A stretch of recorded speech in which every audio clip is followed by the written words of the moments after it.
my mother's favorite phrases was, "It takes a village to raise a child." And when I heard this, I pictured a rural village in a tiny part of the world and had no idea how this phrase related to my life in suburban America.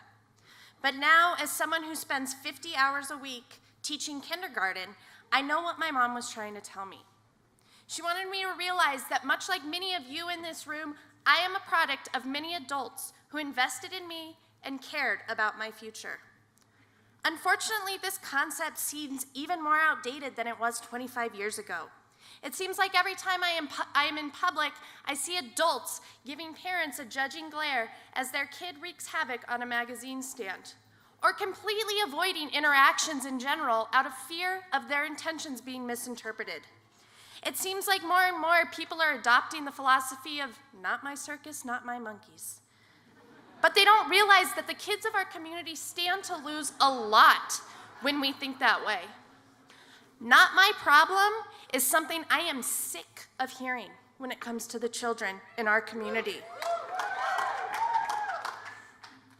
One of my favorite educators, Rita Pearson, once told an audience during a TED Talk that every child deserves a champion, an adult who will never give up on them, who understands the power of connection and insists that they become the best that they can possibly be. I'm here tonight to urge you to go be a champion for a kid. If any part of who you are can be attributed to an adult from your childhood, you have the responsibility to pass the baton and invest in the kids of your community. Guaranteed, if you're sitting here tonight, you have some sort of geeky passion. For me, it's Harry Potter. For my fiance, it's filmmaking. For you, it might be writing or foosball. Now, at first, I know that seems like a daunting challenge, but it's really a lot easier than it seems. Boys and Girls Clubs of America, Big Brothers Big Sisters, the YMCA, and the Boulder Library are only a few examples of organizations that are always looking for adult volunteers for their children's programs. From my own experience, the best way to connect with a kid is starting with your own network.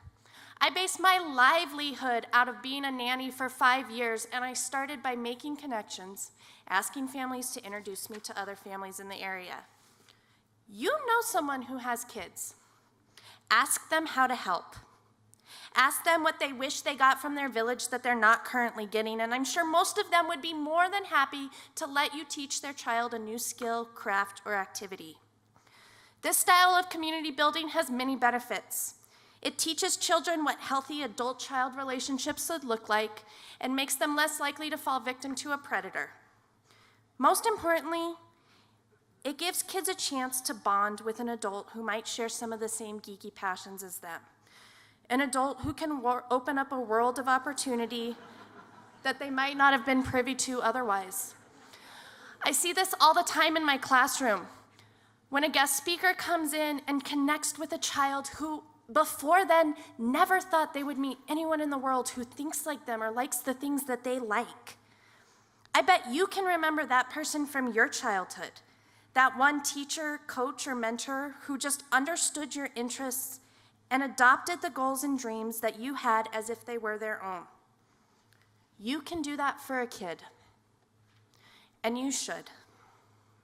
Because that's what a village looks like, and that is community building, and that is what it will ultimately bring back, this forgotten ideology of needing a village to raise a child. Now, it's not easy. I promise you, it's not easy. Connecting with kids is one of the hardest things I have done in my entire life, but I can tell you that it is worth it. And it is worth waiting for and working toward. We always talk about what the state of our world will be when we pass it on to our future generations, but we never talk about what the state of the people will be who inherit that world. For me, I hope I can die having done everything in my power to make sure that the generation before me, or the generation who inherits the world after me, is full of caring, empathetic adults who were once children in my village. And I hope after tonight, you feel the same. Thank you.